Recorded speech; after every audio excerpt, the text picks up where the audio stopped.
At this time, also, we shall transfer from the Sofal to the Sovong all of you who do not wish to remain on the ship under my command, as well as those whom I do not care to take with me, and as I said this, I looked straight at Kodge and the malcontents surrounding him.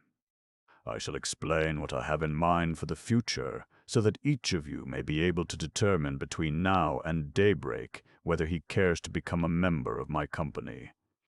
Those who do will be required to obey orders, but they will share in the profits of the cruise, if there are profits. The purposes of the expedition are twofold: to prey on Thorist shipping and to explore the unknown portions of Amtor after we have returned the Vepajan prisoners to their own country. There will be excitement and adventure, there will be danger too, and I want no cowards along, nor any troublemakers.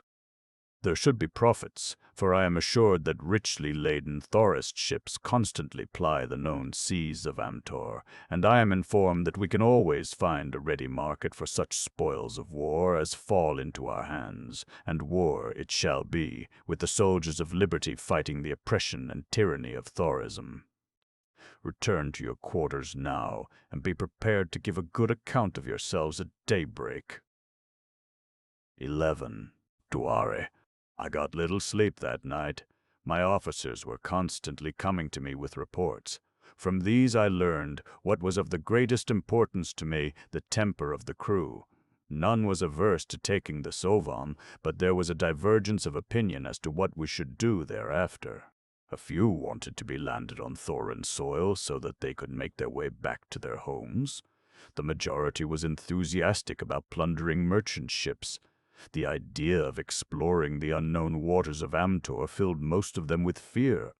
Some were averse to restoring the Vepajan prisoners to their own country, and there was an active and extremely vocal minority that insisted that the command of the vessel should be placed in the hands of Thorins. In this I could see the hand of Kodge even before they told me that the suggestion had come from the coterie that formed his following. "But there are fully 100, said Gamfor, upon whose loyalty you may depend. These have accepted you as their leader, and they will follow you and obey your commands.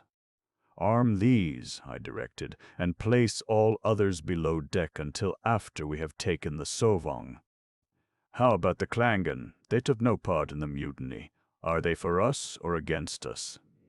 Kiran laughed. "They receive no orders one way or the other," he explained. "They have no initiative. Unless they are motivated by such primitive instincts as hunger, love, or hate, they do nothing without orders from a superior." "And they don't care who their master is," interjected Zog. "They serve loyally enough until their master dies, or sells them, or gives them away, or is overthrown.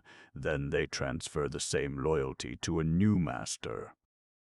"They have been told that you are their new master," said Camelot, "and they will obey you." As there were only 5 of the birdmen aboard the Sofal, I had not been greatly exercised about their stand, but I was glad to learn that they would not be antagonistic.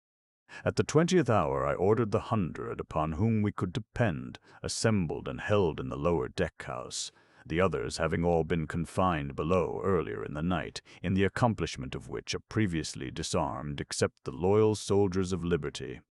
All during the night we had been gradually gaining upon the unsuspecting Sovong until now we were scarcely 100 yards astern of her, slightly aport.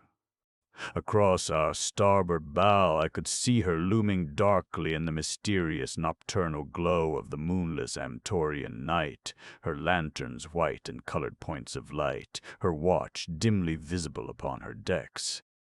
Closer and closer the Sofal crept toward her prey.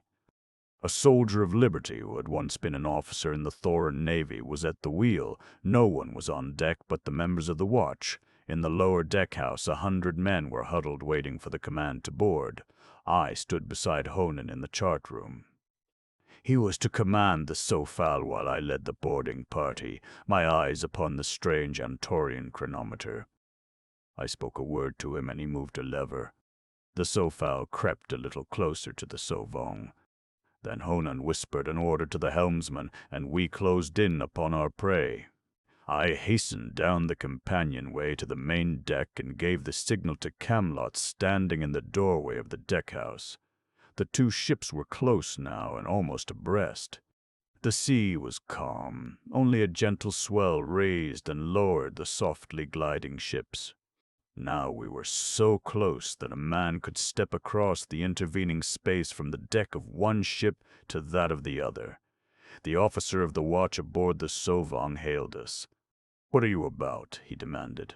"Sheer off there." For answer, I ran across the deck of the Sofal and leaped aboard the other ship, 100 silent men following in my wake.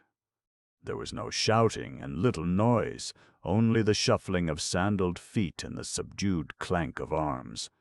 Behind us, the grappling hooks were thrown over the rail of the Sovong. Every man had been instructed as to the part he was to play. Leaving Camlot in command on the main deck, I ran to the tower deck with a dozen men, while Chiron led a score of fighting men to the second deck where most of the officers were quartered. Before the officer of the watch could gather his scattered wits, I had him covered with a pistol. "Keep quiet," I whispered, "and you will not be harmed." My plan was to take as many of them as possible before a general alarm could be sounded, and thus minimize the necessity for bloodshed, therefore the need for silence. I turned him over to one of my men after disarming him, and then I sought the captain, while 2 of my detachment attended to the helmsman. I found the officer for whom I sought, reaching for his weapons. He had been awakened by the unavoidable noise of the boarding party and, suspecting that something was amiss, had seized his weapons as he arose and uncovered the lights in his cabin. I was upon him as he raised his pistol and struck it from his hand before he could fire, but he stepped back with his sword on guard, and thus we stood facing one another for a moment. "Surrender," I told him, "and you will not be harmed." "Who are you?" he demanded, "and where did you come from?" "I was a prisoner on board the Sofal," I replied, "but now I command her. If you wish to avoid bloodshed, come out on deck with me and give the command to surrender." "And then what?" he demanded. "Why have you boarded us if not to kill? To take off provisions, weapons, and the Vepijan prisoners," I explained. Suddenly the hissing staccato of pistol fire came up to us from the deck below. "I thought there was to be no killing," he snapped. "If you want to stop it, get out there and give the command to surrender," I replied. "I don't believe you," he cried. "It's a trick," and he came at me with his sword. I did not wish to shoot him down in cold blood, and so I met his attack with my own blade. The advantage was on his side in the matter of skill, for I had not yet fully accustomed myself to the use of the Amtorian sword, but I had an advantage in strength and reach, and in some tricks of German swordplay that I had learned while I was in Germany. The Amtorian sword is primarily a cutting weapon, its weight near the tip making it particularly effective for this method of attack, though it lessens its effectiveness in parrying thrusts, rendering it a rather sluggish defensive weapon. I therefore found myself facing a savage cutting attack, against which I had difficulty in defending myself. The officer was an active man and skillful with the sword. Being experienced, it did not take him long to discover I was a novice, with the result that he pressed his advantage viciously, so that I soon regretted my magnanimity in not resorting to my pistol before the encounter began, but it was too late now. The fellow kept me so busy that I had no opportunity to draw the weapon. He forced me back and around the room until he stood between me and the doorway, and then, having me where no chance for escape remained, he set to work to finish me with dispatch. The duel, as far as I was concerned, was fought wholly on the defensive. So swift and persistent was his attack that I could only defend myself, and not once in the first 2 minutes of the encounter did I aim a single blow at him. I wondered what had become of the men who had accompanied me, but pride would not permit me to call upon them for help, nor did I learn until later that it would have availed me nothing, since they were having all that they could attend to in repelling the attack of several officers who had run up from below immediately behind them. The teeth of my antagonist were bared in a grim and ferocious smile as he battered relentlessly at my guard, as though he already sensed victory and was gloating in anticipation. The clanging of steel on steel now drowned all sounds from beyond the four walls of the cabin where we fought. I could not tell if fighting were continuing in other parts of the ship, nor, if it were, whether it were going in our favor or against us. I realized that I must know these things, that I was responsible for whatever took place aboard the Sauvage, and that I must get out of that cabin and lead my men either in victory or defeat. Such thoughts made my position even more impossible than as though only my life were at stake and drove me to attempt heroic measures for releasing myself from my predicament and my peril. I must destroy my adversary, and I must do so at once. He had me now with my back almost against the wall. Already his point had touched me upon the cheek once and twice upon the body, and though the wounds were but scratches, I was covered with blood. Now he leaped upon me in a frenzy of determination to have done with me instantly, but this time I did not fall back. I parried his cut, so that his sword passed to the right of my body, which was now close to his, and then I drew back my point, and, before he could recover himself, drove it through his heart. As he sagged to the floor, I jerked my sword from his body and ran from his cabin.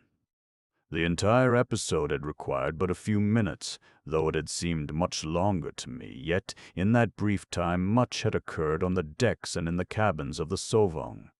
The upper decks were cleared of living enemies. One of my own men was at the wheel, another at the controls. There was still fighting on the main deck where some of the Sauvage's officers were making a desperate last stand with a handful of their men. But by the time I reached the scene of the battle, it was over. The officers, assured by Camelot that their lives would be spared, had surrendered. The Sauvage was ours. The Saufal had taken her. As I sprang into the midst of the excited warriors on the main deck, I must have presented a sorry spectacle, bleeding as I was from my 3 wounds, but my men greeted me with loud cheers. I learned later that my absence from the fighting on the main deck had been noticed and had made a poor impression on my men, but when they saw me return bearing the scars of combat, my place in their esteem was secured.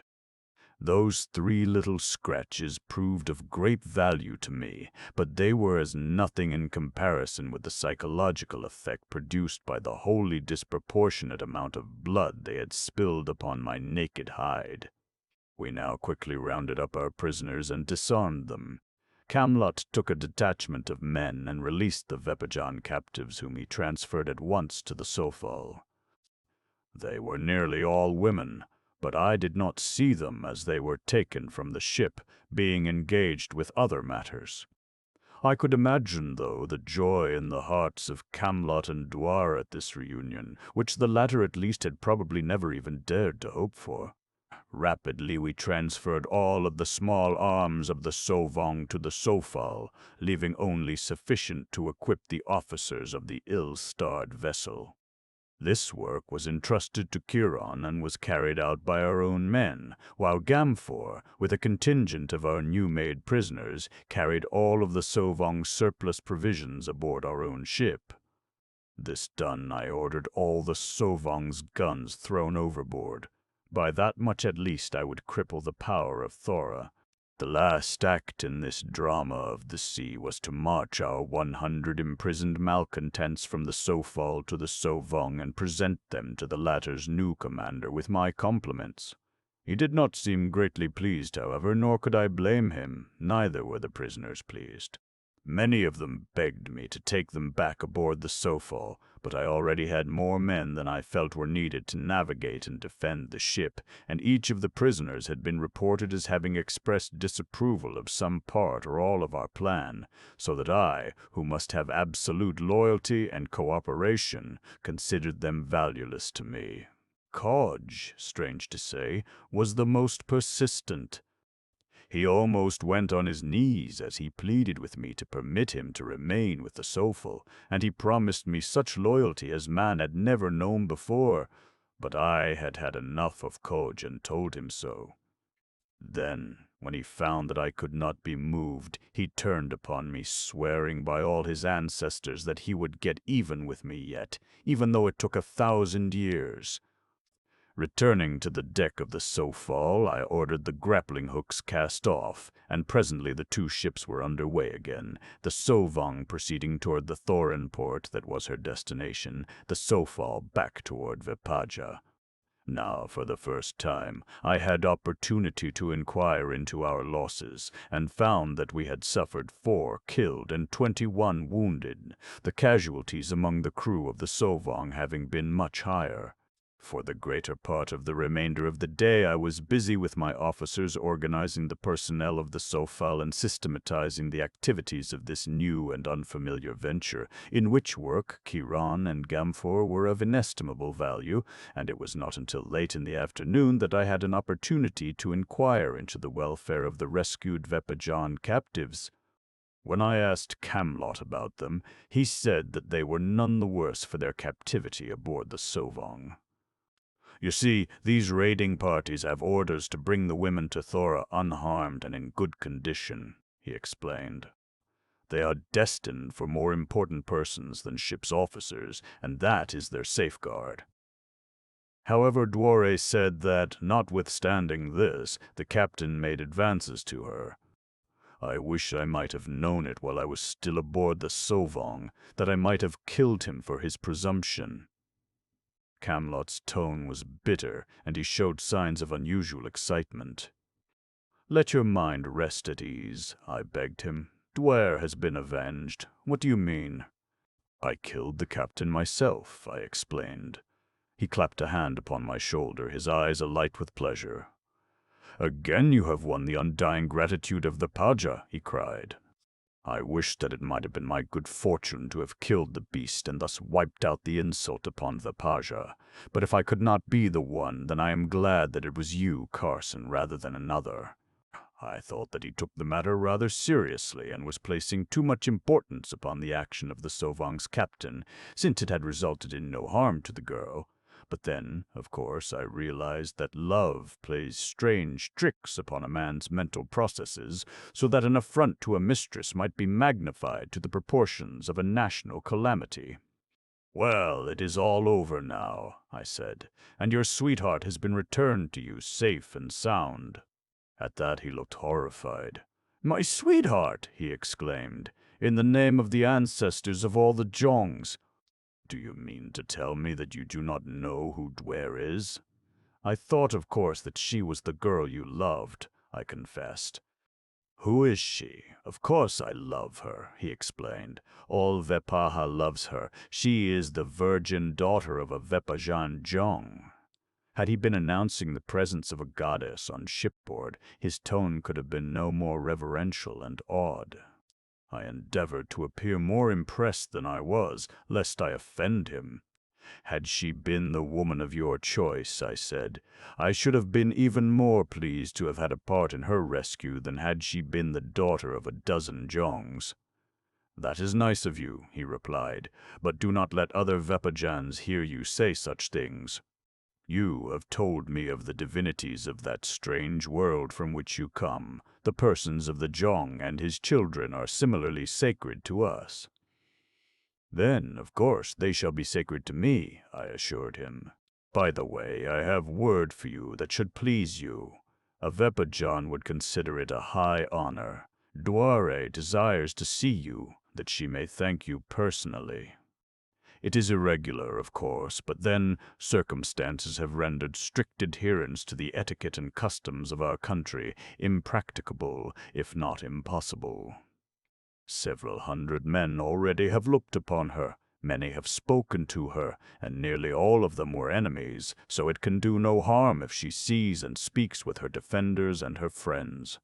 I did not understand what he was driving at, but I assented to what he had said and told him that I would pay my respects to the princess before the day was over. I was very busy and, if the truth must be told, I was not particularly excited about visiting the princess. In fact, I rather dreaded it, for I am not particularly keen about fawning and kowtowing to royalty or anything else. But I decided that out of respect for Camelot's feelings, I must get the thing over as soon as possible, and after he had left to attend to some duty, I made my way to the quarters allotted to Duare on the second deck.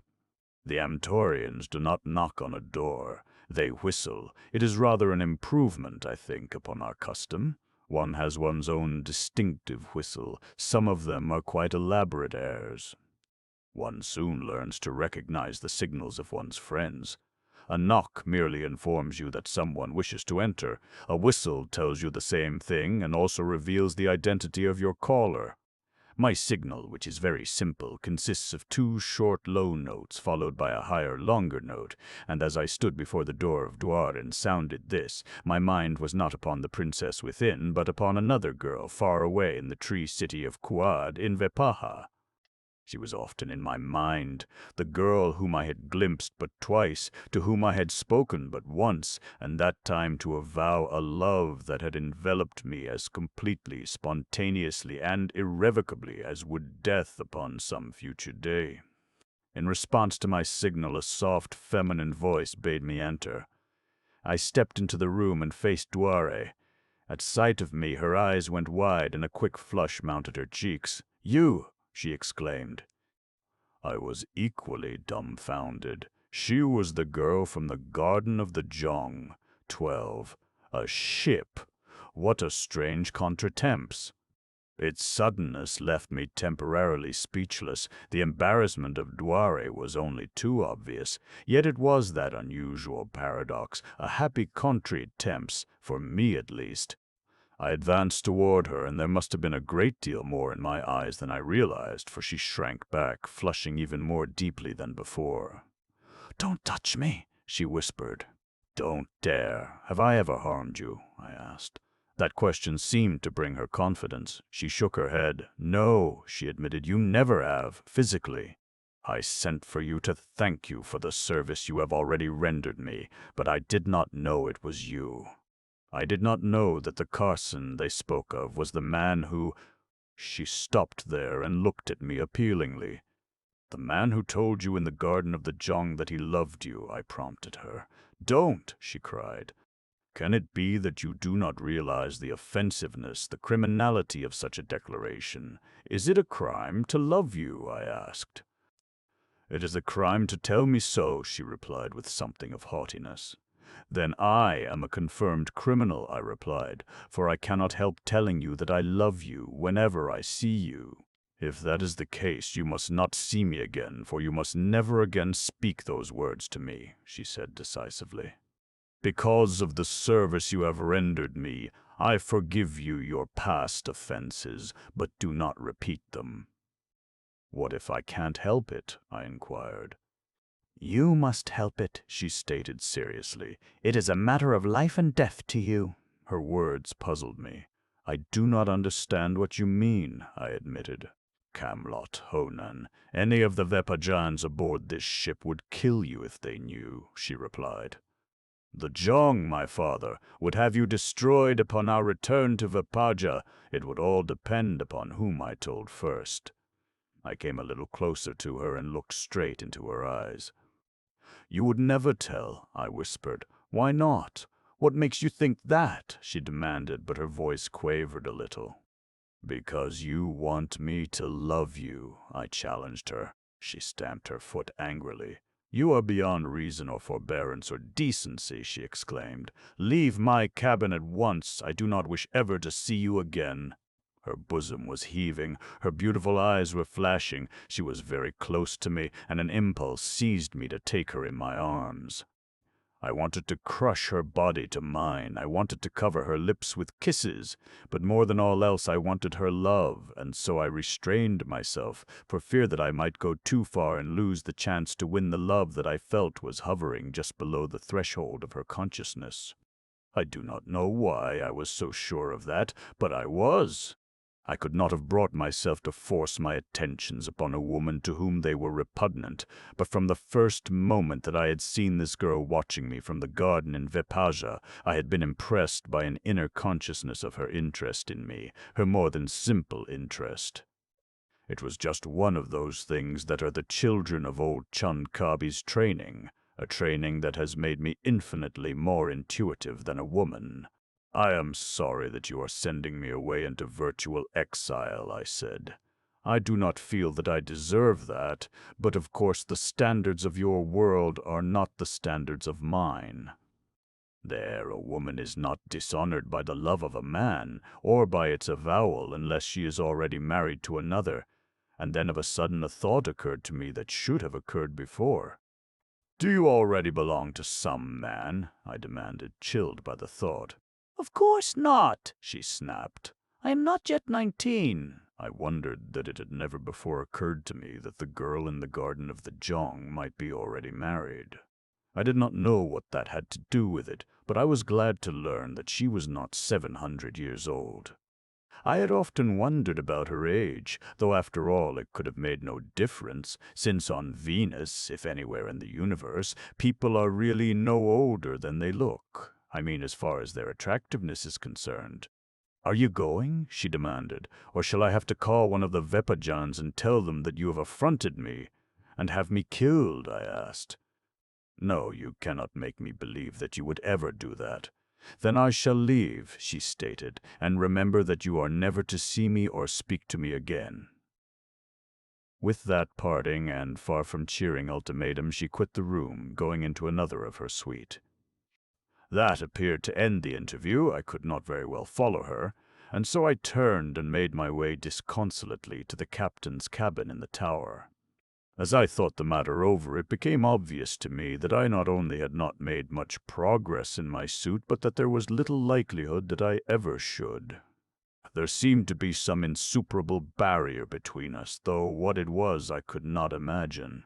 I could not believe that she was entirely indifferent to me, but perhaps that was just a reflection of my egotism, for I had to admit that she had certainly made it plain enough both by words and acts that she wished to have nothing to do with me.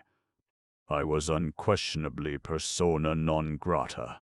Notwithstanding all this, or maybe because of it, I realized that this greater heat, leaving me in a fine state of despair. Her near presence on board the sofa was constantly provocative, while her interdiction of any relations between us only tended to make me more anxious to be with her. I was most unhappy, and the monotony of the now uneventful voyage back toward Vepaja offered no means of distraction. I wished that we might sight another vessel, for any ship that we sighted would be an enemy ship. We were outlaws, we of the Sofal, pirates, buccaneers, privateers. I rather leaned toward the last and most polite definition of our status. Of course, we had not as yet been commissioned by Mintep to raid shipping for Vepaha, but we were striking at Vepaha's enemies, and so I felt that we had some claim upon the dubious respectability of privateerism. However, either of the other two titles would not have greatly depressed me. Buccaneer has a devil-may-care ring to it that appeals to my fancy. It has a trifle more haut ton than pirate. There is much in a name. I had liked the name of the Sofal from the career upon which I was now launched. It means killer. The verb meaning kill is fal. The prefix so has the same value as the suffix er in English, so Sofal means killer. Vong is the Amtorian word for defend, therefore Sovong, the name of our first prize, means defender, but the Sovong had not lived up to her name. I was still meditating on names in an effort to forget Duare when Camelot joined me, and I decided to take the opportunity to ask him some questions concerning certain Amtorian customs that regulated the social intercourse between men and maids. He opened a way to the subject by asking me if I had seen Duare since she sent for me.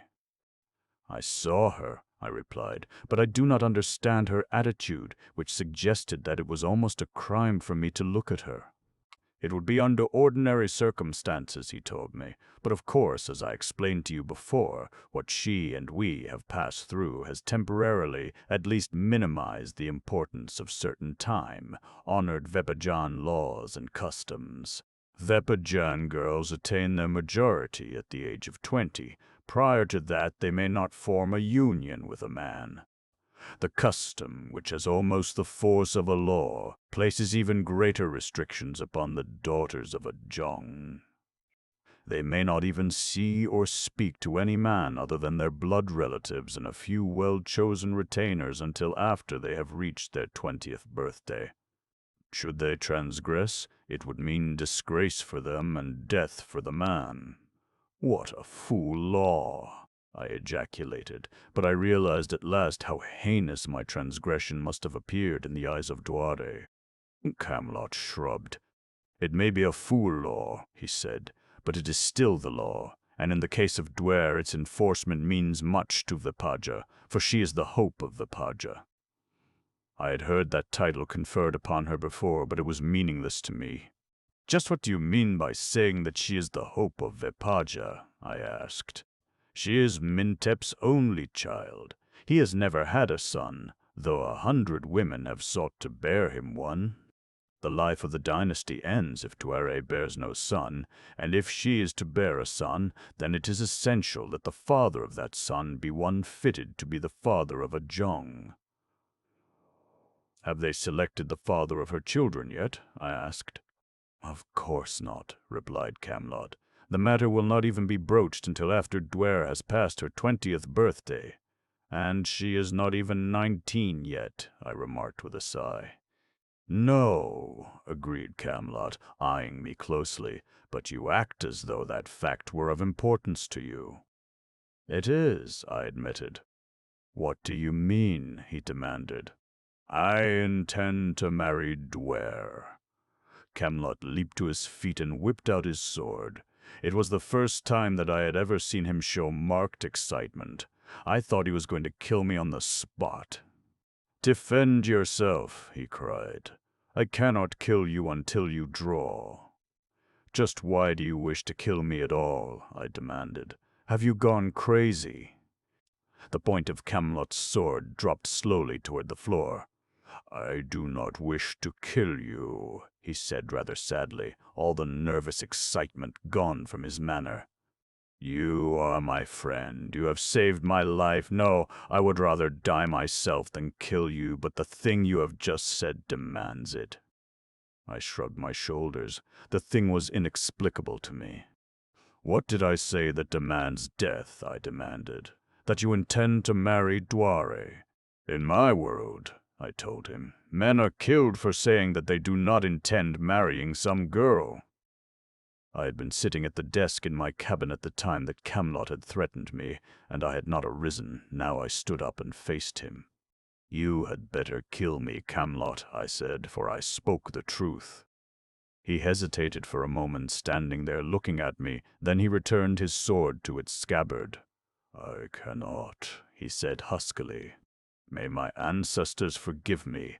I cannot kill my friend. Perhaps, he added, seeking some extenuating circumstance, you should not be held accountable to customs of which you had no knowledge. I often forget that you are of another world than ours.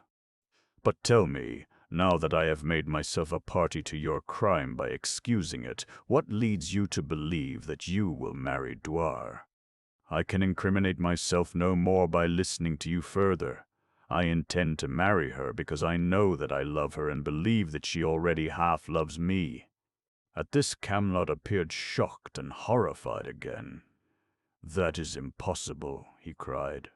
She never saw you before. She cannot dream what is in your heart or your mad brain.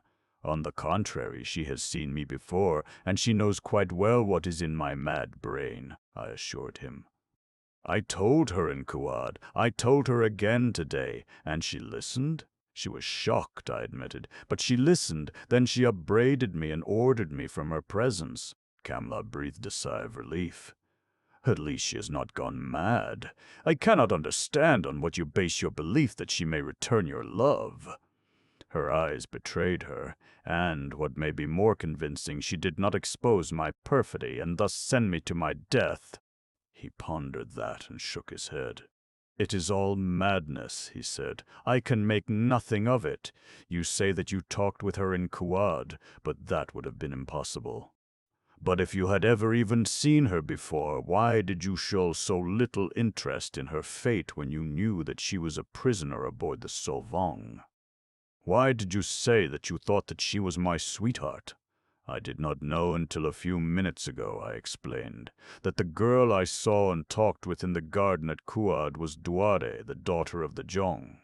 A few days later, I was again talking with Camlot in my cabin when we were interrupted by a whistle at the door, and when I bade him do so, one of the Vepajan prisoners that we had rescued from the Sauvage entered. He was not from Kuad, but from another city of Vepaha, and therefore none of the other Vepajans aboard knew anything concerning him. His name was Vilor, and he appeared to be a decent sort of fellow, though rather inclined to taciturnity.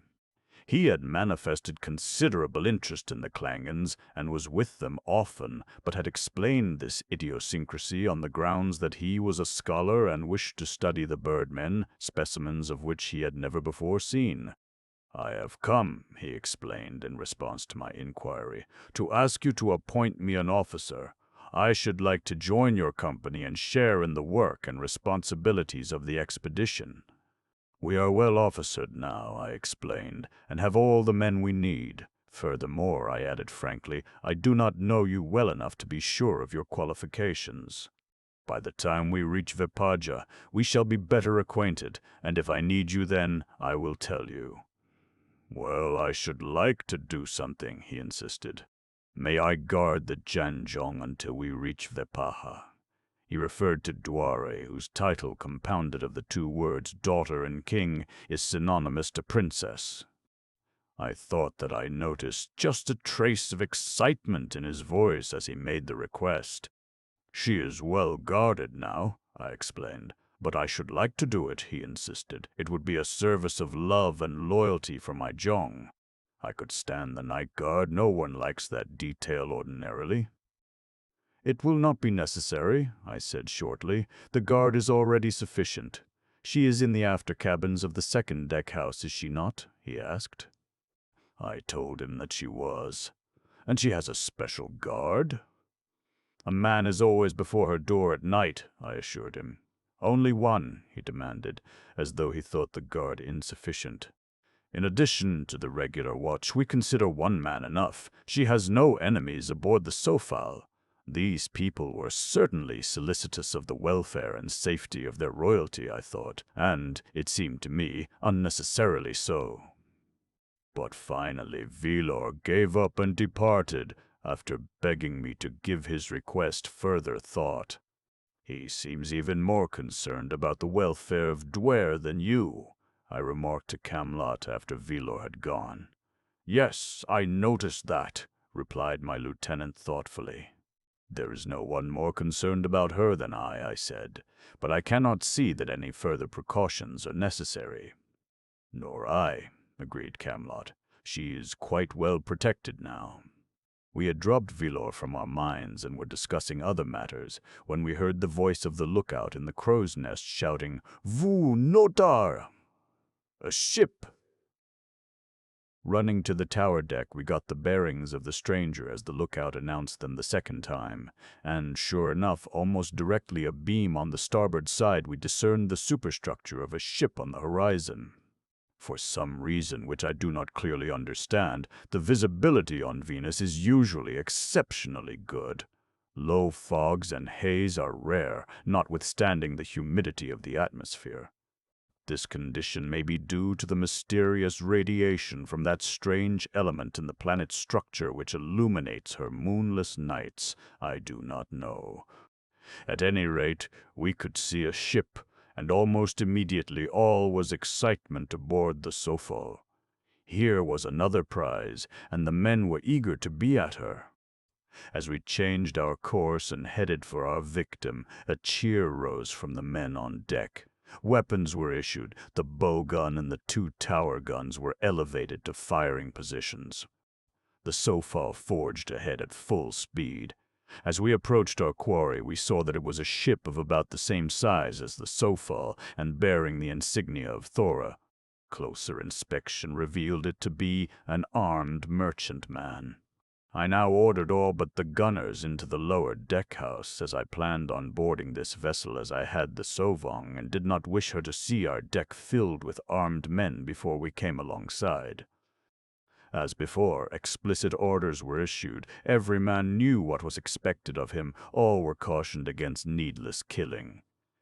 If I were to be a pirate, I was going to be as humane a pirate as possible. I would not spill blood needlessly. I had questioned Chiron, Gamfor, and many another Thorin in my company relative to the customs and practices of Thorin ships of war until I felt reasonably familiar with them. I knew, for instance, that a warship might search a merchantman.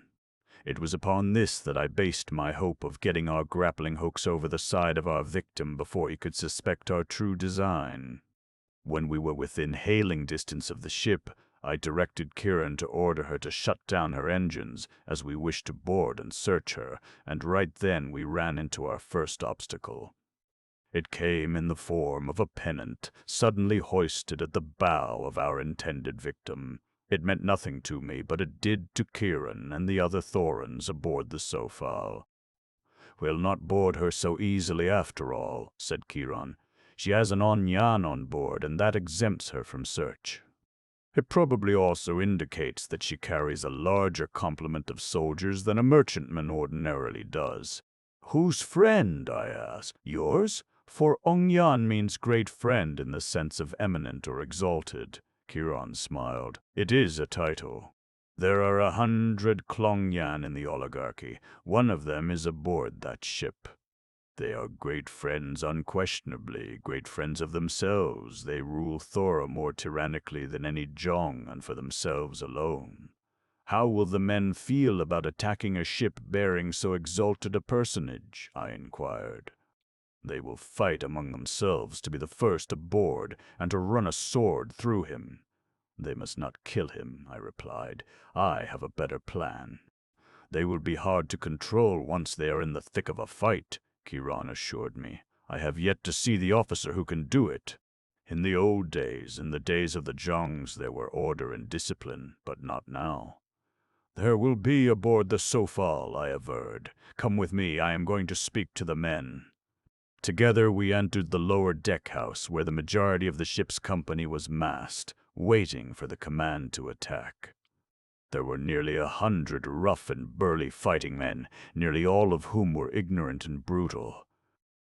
We had been together as commander and crew for too short a time for me to gauge their sentiments toward me, but I realized that there must be no question in any mind as to who was captain of the ship, no matter what they thought of me. Kieran had called them to attention as we entered, and now every eye was on me as I started to speak. "We are about to take another ship," I began, "on board which is one whom Kieran tells me you will want to kill. He is an Ongyan. I have come here to tell you that he must not be killed."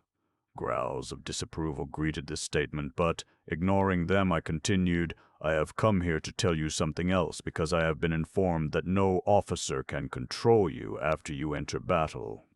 There are reasons why it will be better for us to hold this man prisoner than to kill him, but these have nothing to do with the question. What you must understand is that my orders and the orders of your other officers must be obeyed. We are embarked upon an enterprise that can succeed only if discipline be enforced. I expect the enterprise to succeed. I will enforce discipline. Insubordination or disobedience will be punishable by death. That is all." As I left the room, I left behind me nearly 100 silent men. There was nothing to indicate what their reaction had been. Purposely, I took Kieran out with me. I wanted the men to have an opportunity to discuss the matter among themselves without interference by an officer. I knew that I had no real authority over them, and that eventually they must decide for themselves whether they would obey me. The sooner that decision was reached, the better for all of us. Amtorian ships employ only the most primitive means of intercommunication. There is a crude and cumbersome hand signaling system in which flags are employed.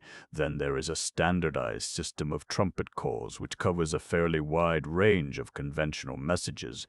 but the most satisfactory medium and the one most used is the human voice. Since our quarry had displayed the pennant of the Ongyan, we had held a course parallel to hers and a little distance astern. On her main deck a company of armed men was congregated.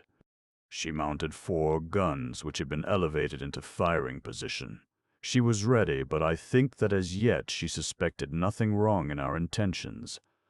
Now I gave orders that caused the Sofal to close in upon the other ship, and as the distance between them lessened, I saw indications of increasing excitement on the decks of our intended victim. "What are you about?" shouted an officer from her tower deck. "Stand off there. There is an Ongyan aboard us." As no reply was made him, and as the Sofal continued to draw nearer, his excitement waxed. He gesticulated rapidly as he conversed with a fat man standing at his side. Then he screamed, "Stand off, or someone will suffer for this!" But the Sofal only moved steadily closer. "Stand off, or I'll fire!" shouted the captain. For answer, I caused all our starboard guns to be elevated into firing position. I knew he would not dare fire now, for a single broadside from the Sofal would have sunk him in less than a minute, a contingency which I wished to avoid as much as he. "What do you want of us?" he demanded. "We want to board you," I replied, "without bloodshed if possible." "This is revolution. This is treason," shouted the fat man at the captain's side. "I order you to stand off and leave us alone. I am the Ongyan Musko." And then to the soldiers on the main deck he screamed, "Repel them! Kill any man who sets foot upon that deck!"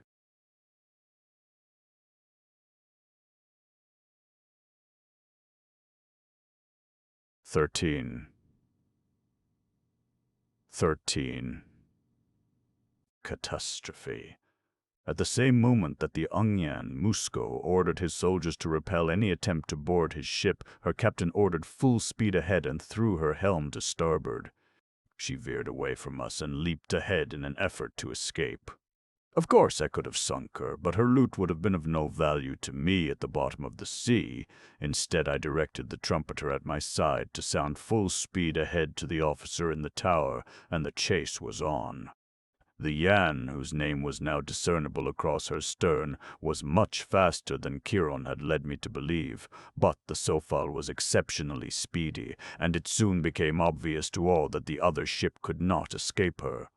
Slowly we regained the distance that we had lost in the first unexpected spurt of the Yan. Slowly but surely we were closing up on her. Then the captain of the Yan did just what I should have done had I been in his place. He kept the Sofal always directly astern of him and opened fire on us with his after-tower gun and with a gun similarly placed in the stern on the lower deck.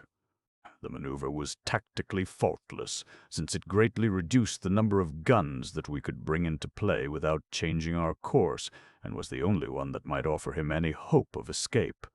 There was something eerie in the sound of that first heavy Amtorian gun that I had heard. I saw nothing, neither smoke nor flame. There was only a loud staccato roar more reminiscent of machine-gun fire than of any other sound. At first there was no other effect. Then I saw a piece of our starboard rail go, and 2 of my men fall to the deck. By this time our bow gun was in action. We were in the swell of the Yan's wake, which made accurate firing difficult. The 2 ships were racing ahead at full speed. The prow of the Sofal was throwing white water and spume far to either side. The sea in the wake of the Yan was boiling, and a heavy swell that we were quartering kept the ships rolling. The thrill of the chase and of battle was in our blood, and above all was the venomous rattle of the big guns.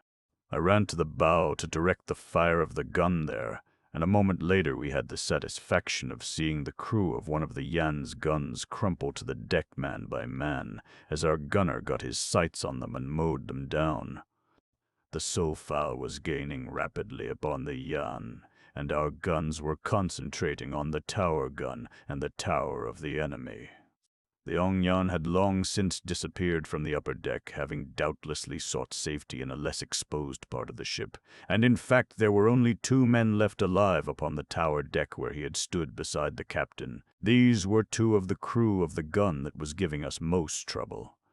I did not understand at the time why the guns of neither ship were more effective.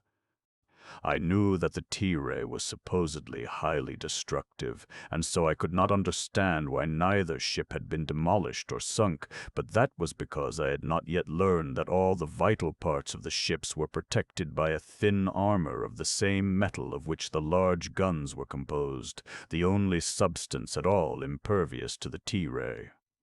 Had this not been true, our fire would have long since put the Yan out of commission, as our T-rays, directed upon her after tower gun, would have passed on through the tower, killing the men at the controls and destroying the controls themselves. Eventually this would have happened, but it would have been necessary first to have destroyed the protective armor of the tower. At last we succeeded in silencing the remaining gun, but if we were to draw up alongside the Yan, we must expose ourselves to the fire of other guns located on her main deck and the forward end of the tower. We had already suffered some losses, and I knew that we must certainly expect a great many more if we put ourselves in range of those other guns, but there seemed no other alternative than to abandon the chase entirely, and that I had no mind to do. Giving orders to draw up along her port side, I directed the fire of the bow gun along her rail where it would rake her port guns one by one as we moved up on her, and gave orders that each of our starboard guns in succession should open fire similarly as they came within range of the Yan's guns. Thus we kept a steady and continuous fire streaming upon the unhappy craft as we drew alongside her and closed up the distance between us. We had suffered a number of casualties, but our losses were nothing compared to those of the Yan, whose decks were now strewn with dead and dying men. Her plight was hopeless, and her commander must at last have realized it, for now he gave the signal of surrender and stopped his engines. A few minutes later we were alongside, and our boarding party had clambered over her rail. As Camelot and I stood watching these men, who were being led by Chiron to take possession of the prize and bring certain prisoners aboard the Sofal, I could not but speculate upon what their answer was to be to my challenge for leadership. I knew that their freedom from the constant menace of their tyrannical masters was so new to them that they might well be expected to commit excesses, and I dreaded the result, for I had determined to make an example of any men who disobeyed me, though I fell in the attempt. I saw the majority of them spread over the deck under the command of the great Zog, while Chiron led a smaller detachment to the upper decks in search of the captain and the Onyan. Fully 5 minutes must have elapsed before I saw my lieutenant emerge from the tower of the Yan with his 2 prisoners. He conducted them down the companionway and across the main deck toward the Sofal, while 100 members of my pirate band watched them in silence. Not a hand was raised against them as they passed. Camelot breathed a sigh of relief as the 2 men clambered over the rail of the Sofal and approached us. "I think that our lives hung in the balance then, quite as much as theirs," he said, and I agreed with him. For if my men had started killing aboard the Yan in defiance of my orders, they would have had to kill me and those loyal to me to protect their own lives. The Ongyan was still blustering when they were halted in front of me, but the captain was awed. There was something about the whole incident that mystified him, and when he got close enough to me to see the color of my hair and eyes, I could see that he was dumbfounded. "This is an outrage," shouted Musco the Ongyan. "I will see that every last man of you is destroyed for this." He was trembling and purple with rage. "See that he does not speak again unless he is spoken to," I instructed Chiron, and then I turned to the captain. "As soon as we have taken what we wish from your ship," I told him, "you will be free to continue your voyage. I am sorry that you did not see fit to obey me when I ordered you to stop for boarding. It would have saved many lives.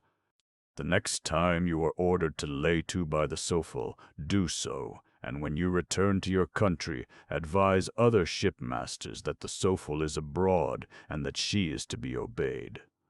"Do you mind telling me," he asked, "who you are and under what flag you sail?" "For the moment I am a Vepajan," I replied, "but we sail under our own flag." "No country is responsible for what we do, nor are we responsible to any country."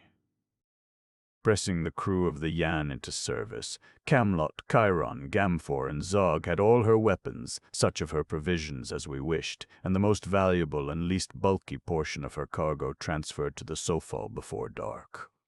We then threw her guns overboard and let her proceed upon her way.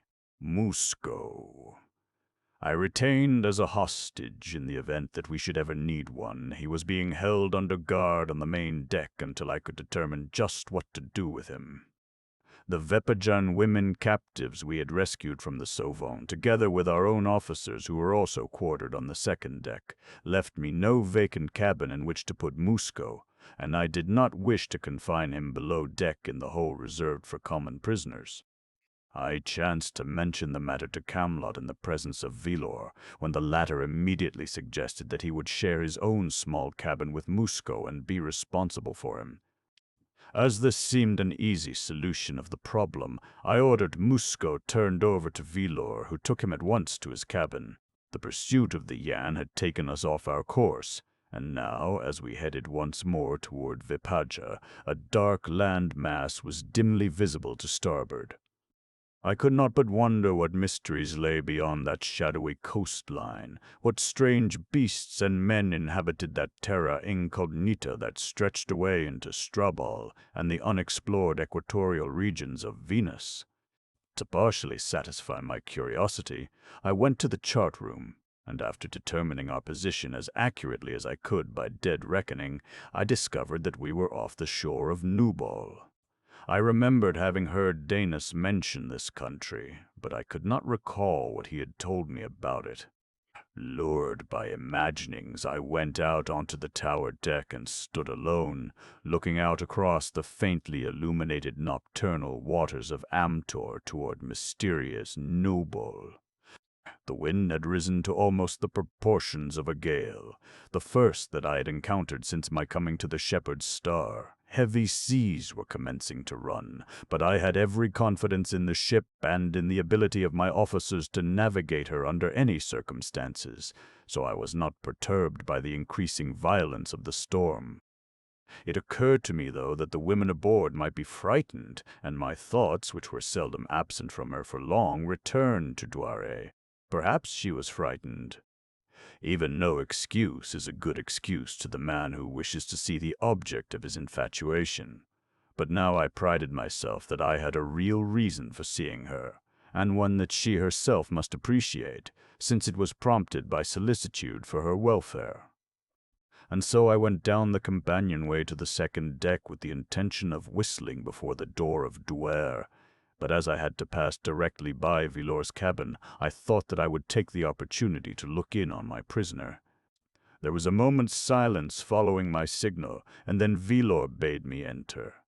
As I stepped into the cabin, I was surprised to see an Angan sitting there with Musco and Vilor.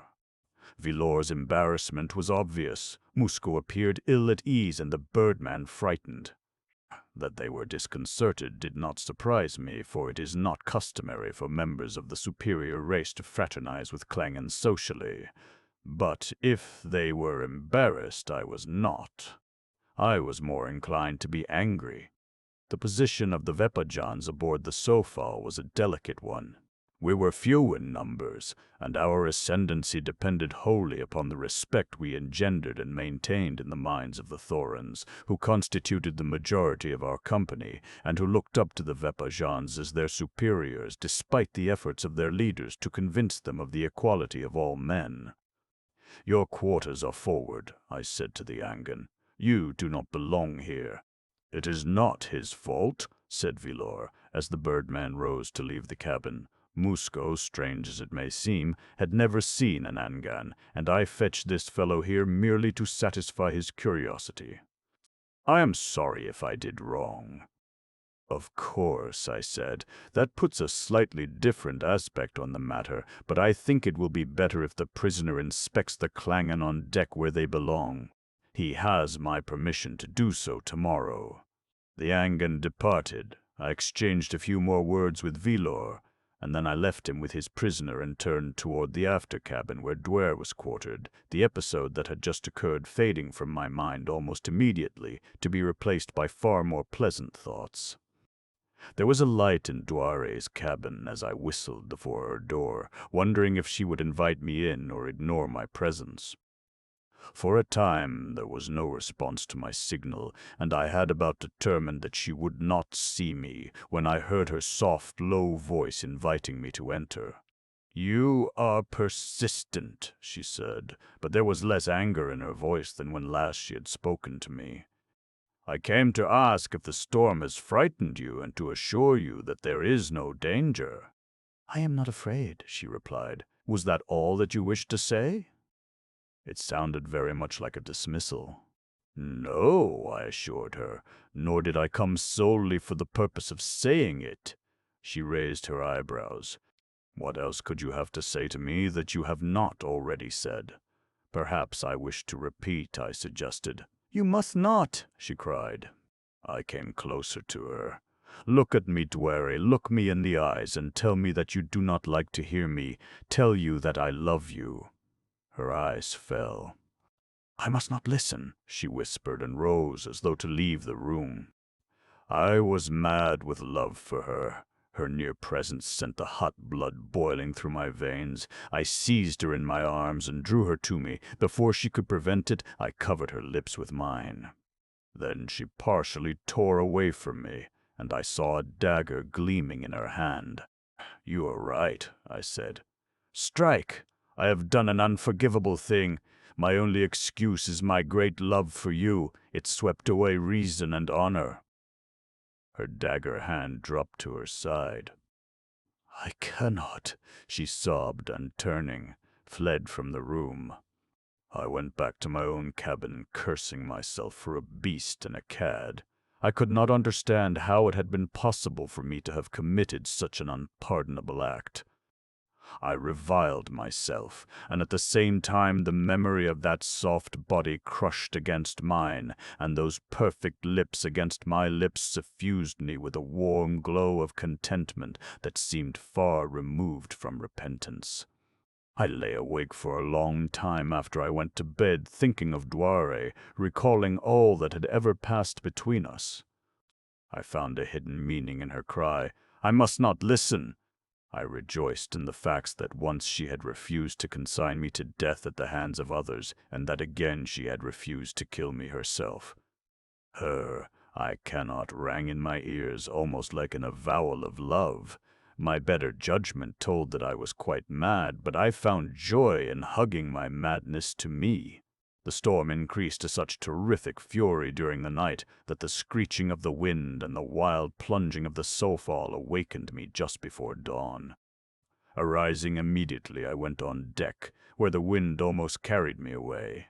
Great waves lifted the soufal on high, only to plunge her the next moment into watery abysses. The ship was pitching violently. Occasionally a huge wave broke across her bow and flooded the main deck. Across her starboard quarter loomed a great landmass that seemed perilously close. The situation appeared fraught with danger. I entered the control room and found both Honan and Gamfor with the helmsman. They were worried because of our proximity to land. Should either the engines or the steering device fail, we must inevitably be driven ashore. I told them to remain where they were, and then I went down to the second deck house to arouse Chiron, Camlot, and Zog. As I turned aft from the foot of the companionway on the second deck, I noticed that the door of Vilor's cabin was swinging open and closing again with each roll of the vessel. But I gave the matter no particular thought at the time, and passed on to awaken my other lieutenants. Having done so, I kept on to Duare's cabin, fearing that, if awake, she might be frightened by the rolling of the ship and the shrieking of the wind. To my surprise, I found her door swinging on its hinges. Something, I do not know what, aroused my suspicion that all was not right far more definitely than the rather unimportant fact that the door to her outer cabin was unlatched. Stepping quickly inside, I uncovered the light and glanced quickly about the room. There was nothing amiss except perhaps the fact that the door to the inner cabin where she slept was also open and swinging on its hinges.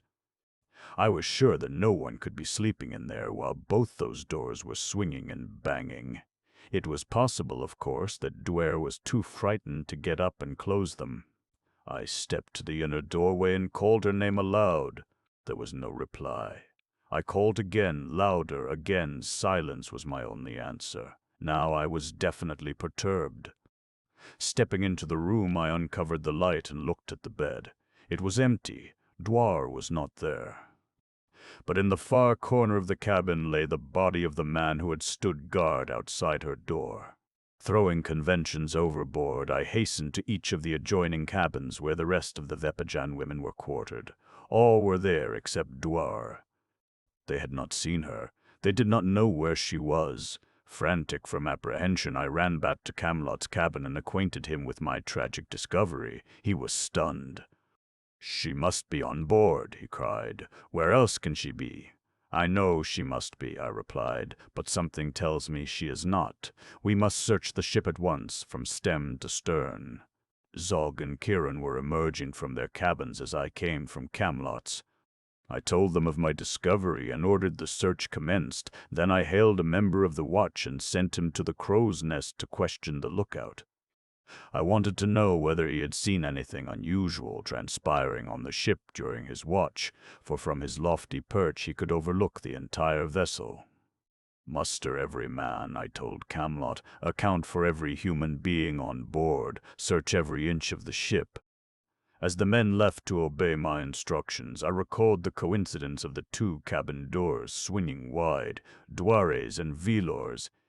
I could not imagine what relation either fact had to the other, but I was investigating everything, whether it was of a suspicious nature or not, so I ran quickly to Villor's cabin, and the moment that I uncovered the light, I saw that both Villor and Musco were missing. But where were they? No man could have left the Sofal in that storm and lived, even could he have launched a boat, which would have been impossible of accomplishment even in fair weather without detection. Coming from Villor's cabin, I summoned a sailor and dispatched him to inform Camelot that Villor and Musco were missing from their cabin, and direct him to send them to me as soon as he located them. Then I returned to the quarters of the Vepajan women for the purpose of questioning them more carefully. I was puzzled by the disappearance of Musco and Villor, which, taken in conjunction with the absence of Duare from her cabin, constituted a mystery of major proportions, and I was trying to discover some link of circumstance that might point a connection between the two occurrences, when I suddenly recalled Villor's insistence that he be permitted to guard Duare. Here was the first faint suggestion of a connecting link. However, it seemed to lead nowhere. These three people had disappeared from their cabins, yet reason assured me that they would be found in a short time, since it was impossible for them to leave the ship, unless— it was that little word, unless, that terrified me most of all. Since I had discovered that Duare was not in her cabin, a numbing fear had assailed me that, considering herself dishonored by my avowal of love, she had hurled herself overboard. Of what value now the fact that I constantly upbraided myself for my lack of consideration and control? Of what weight my vain regrets? Yet now I saw a tiny ray of hope. If the absence of Villor and Musco from their cabin and Duare from hers were more than a coincidence, then it was safe to assume that they were together, and ridiculous to believe that all three had leaped overboard. With these conflicting fears and hopes whirling through my brain, I came to the quarters of the Vepajan women, which I was about to enter when the sailor I had sent to question the lookout in the crow's nest came running toward me in a state of evident excitement. "Well," I demanded, as breathless he halted before me, "what did the lookout have to say?" "Nothing, my captain," replied the man, his speech retarded by excitement and exertion. "Nothing." "And why not?" I snapped. "The lookout is dead, my captain," gasped the sailor. "Dead. Murdered. How?" I asked. A sword had been run through his body. From behind, I think. He lay upon his face. "Go at once and inform Camlot. Tell him to replace the lookout and investigate his death, then to report to me." Shaken by this ominous news, I entered the quarters of the women. They were huddled together in one cabin, pale and frightened, but outwardly calm. "Have you found Duare?" one of them asked immediately. "No," I replied, "but I have discovered another mystery.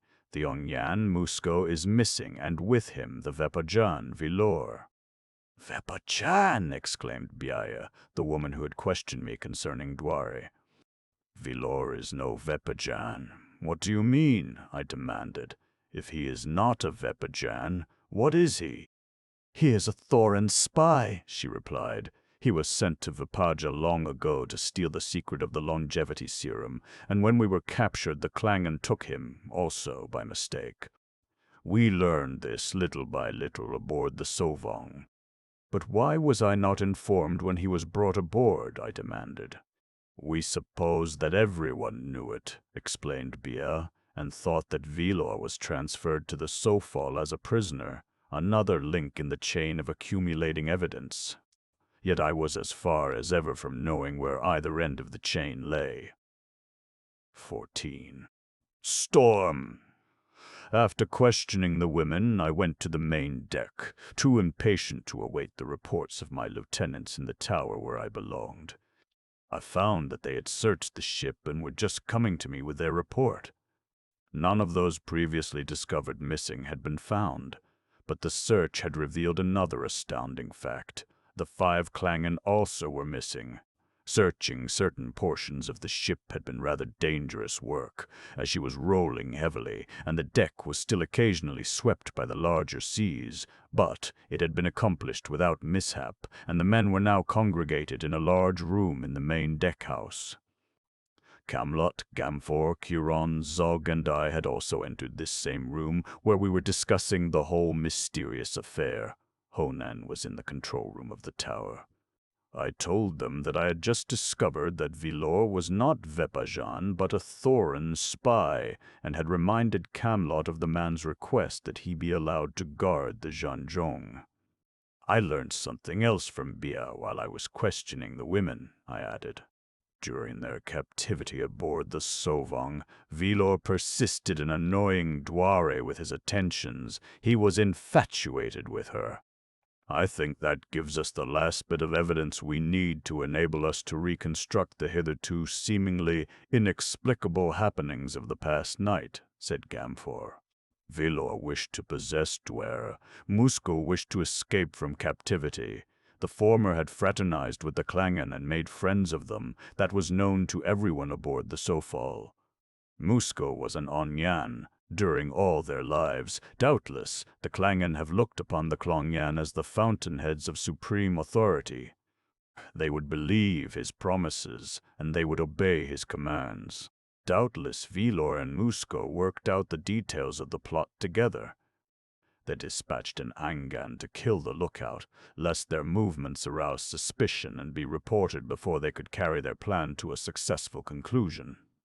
The lookout disposed of, the other Klangen congregated in Vilor's cabin. Then Vilor, probably accompanied by Musco, went to the cabin of Duare, where they killed the guard and seized her in her sleep, silenced her with a gag, and carried her to the gangway outside where the Klangen were waiting. A gale was blowing, it is true, but it was blowing toward land, which lay but a short distance to starboard, and the Klangen are powerful flyers. There you have what I believe to be a true picture of what happened aboard the Sofal while we slept." "And you believe that the Klangan carried these 3 people to the shores of Nubal?" I asked. "I think there can be no question but that such is the fact," replied Gamfor. "I quite agree with him," interjected Camlot. "Then there is but one thing to do," I announced. "We must turn back and land a searching party on Nubal." No boat could live in this sea, objected Chiron. The storm will not last forever, I reminded him. We shall lie off the shore until it abates. I am going up to the tower. I wish you men would remain here and question the crew. It is possible that there may be someone among them who has overheard something that will cast new light on the subject. The Klangen are great talkers, and they may have dropped some remark that will suggest the ultimate destination Villor and Musco had in mind. As I stepped out onto the main deck, the Sofal rose upon the crest of a great wave and then plunged nose downward into the watery abyss beyond, tilting the deck forward at an angle of almost 45 degrees. The wet and slippery boards beneath my feet gave them no hold, and I slid helplessly forward almost 50 feet before I could check my descent. Then the ship buried her nose in a mountainous wave, and a great wall of water swept the deck from stem to stern, picking me up and whirling me helplessly upon its crest. For a moment I was submerged, and then a vagary of the Titan that had seized me brought my head above the water, and I saw the Sofal rolling and pitching 50 feet away. Even in the immensity of interstellar space, I had never felt more helpless, nor more hopeless than I did at that moment on the storm-lashed sea of an unknown world, surrounded by darkness and chaos, and what terrible creatures of this mysterious deep I could not even guess. I was lost. Even if my comrades knew of the disaster that had overwhelmed me, they were helpless to give me aid. No boat could live in that sea, as Chiron had truly reminded us, and no swimmer could breast the terrific onslaught of those racing, wind-driven mountains of water that might no longer be described by so puny a word as wave. Hopeless. I should not have said that. I am never without hope. If I could not swim against the sea, perhaps I might swim with it, and at no great distance lay land. I am an experienced distance swimmer and a powerful man. If any man could survive in such a sea, I knew that I could, but if I could not, I was determined that I should at least have the satisfaction of dying fighting. I was hampered by no clothes, as one could scarcely dignify the Amtorian loincloth with the name of clothing. My only impediment was my weapons, and these I hesitated to discard, knowing that my chances for survival on that unfriendly shore would be slight were I unarmed. Neither the belt nor the pistol nor the dagger inconvenienced me, and their weight was negligible, but the sword was a different matter. If you have never tried swimming with a sword dangling from your middle, do not attempt it in a heavy sea. You might think that it would hang straight down and not get in the way, but mine did not. The great waves hurled me about mercilessly, twisting and turning me, and now my sword was buffeting me in some tender spot, and now it was getting between my legs, and once, when a wave turned me completely over, it came down on top of me and struck me on the head, yet I would not discard it. After the first few minutes of battling with the sea, I concluded that I was in no immediate danger of being drowned. I could keep my head above the waves often enough and long enough to ensure sufficient air for my lungs, and, the water being warm, I was in no danger of being chilled to exhaustion, as so often occurs when men are thrown into cold seas. Therefore, as closely as I could anticipate any contingency in this unfamiliar world, there remained but two major and immediate threats against my life. The first lay in the possibility of attack by some ferocious monster of the Amtorian deeps. The second, and by far the more serious, the storm-lashed shore upon which I must presently attempt to make a safe landing. This in itself should have been sufficient to dishearten me, for I had seen seas breaking upon too many shores to lightly ignore the menace of those incalculable tons of hurtling waters, pounding, crashing, crushing, tearing their way even into the rocky heart of the eternal hills. I swam slowly in the direction of the shore, which, fortunately for me, was in the direction that the storm was carrying me. I had no mind to sap my strength by unnecessarily overexerting myself, and so, as I took it easily, content to keep afloat as I moved slowly shoreward, daylight came, and as each succeeding wave lifted me to its summit, I saw the shore with increasing clearness. It lay about a mile from me, and its aspect was most forbidding. Huge combers were breaking upon a rocky coastline, throwing boiling fountains of white spume high in air. Above the howling of the tempest, the thunder of the surf rode menacingly across that mile of angry sea to warn me that death lay waiting to embrace me at the threshold of safety. I was in a quandary. Death lay all about me. It remained but for me to choose the place and manner of the assignation. I could drown where I was, or I could permit myself to be dashed to pieces on the rocks. Neither eventuality aroused any considerable enthusiasm in my breast. As a mistress, death seemed sadly lacking in many essentials. Therefore, I decided not to die. Thoughts may be, as has been said, things, but they are not everything. No matter how favorably I thought of living, I knew that I must also do something about it. My present situation offered me no chance of salvation. The shore alone could give me life, so I struck out for the shore.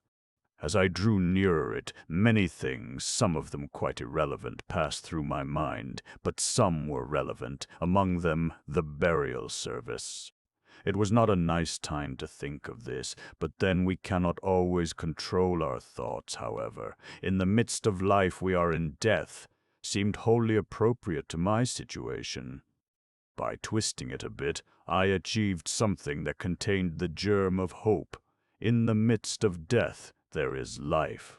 Perhaps the tall waves lifting me high afforded me for brief instants vantage points from which I could view the death ahead in the midst of which I sought for life.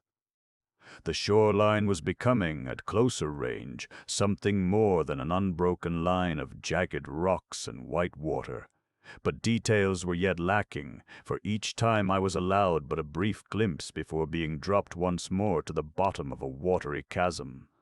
My own efforts, coupled with the fury of the gale driving me shoreward, brought me rapidly to the point where I should presently be seized by the infuriated seas and hurled upon the bombarded rocks that reared their jagged heads bleakly above the swirling waters of each receding comber. A great wave lifted me upon its crest and carried me forward. The end had come. With the speed of a racehorse, it swept me toward my doom. A welter of spume engulfed my head. I was twisted and turned as a cork in a whirlpool, yet I struggled to lift my mouth above the surface for an occasional gasp of air.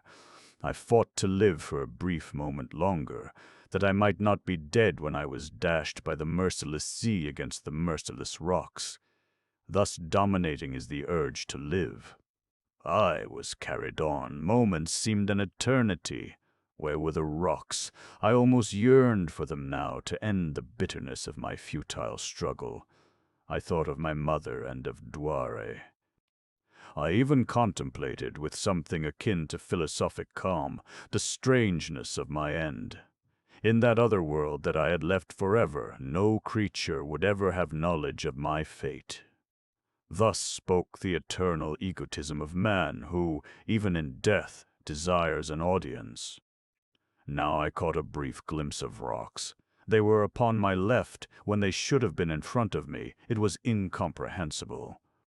The wave tore on, carrying me with it, and still I lived, and there was only water against my naked flesh. Now the fury of the sea abated. I rose to the crest of a diminishing comber to look with astonishment upon the comparatively still waters of an inlet.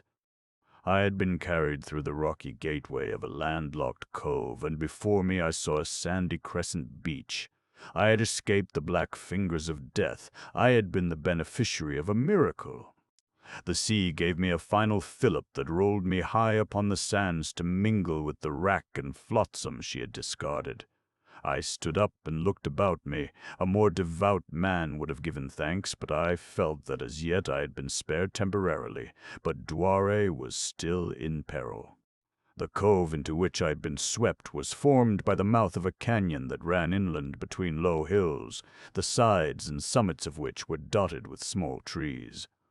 Nowhere did I see any such giants as grow in Vipaja, but perhaps, I mused, what I see here are not trees on Venus, but only underbrush. However, I shall call them trees, since many of them were from 50 to 80 feet in height. A little river tumbled down the canyon's bottom to empty into the cove. Pale violet grass, starred with blue and purple flowers, bordered it and clothed the hills.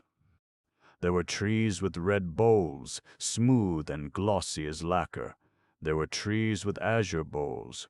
Whipping in the gale was the same weird foliage of heliotrope and lavender and violet that had rendered the forests of Vipaja so unearthly to my eyes. But beautiful and unusual as was the scene, it could not claim my undivided attention.